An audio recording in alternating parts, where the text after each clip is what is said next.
మన ప్రభుత్వం మారింది. మన ప్రియతమ నాయకుడు నారా చంద్రబాబు నాయుడు గారు అభివృద్ధి కోసం ఇప్పుడు చాలా కృషి చేస్తున్నారు. ఆయన ధ్యేయం అంతా ఎక్కడ పేదరికం ఉండకూడదు, పేదవాళ్ళు అనేవాళ్ళే మిగలకూడదని ఆయన పెన్షన్లు పెంచారు.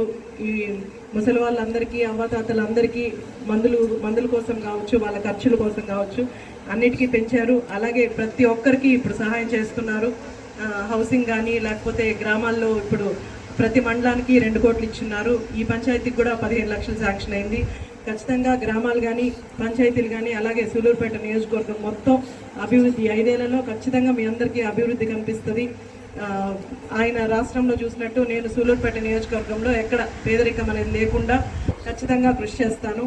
అలాగే ఇక్కడ ఈ గ్రామంలో ఎస్సీ ఎస్టీ కాలనీలన్నిటికి కూడా సీసీ రోడ్లు వచ్చేలాగా ప్రయత్నం చేస్తాను. మీకు ఎవరికి ఎలాంటి సమస్య వచ్చినా కూడా ఖచ్చితంగా నా దగ్గరికి వస్తే తప్పకుండా తీరుస్తానని మీ అందరికీ తెలియజేస్తాను.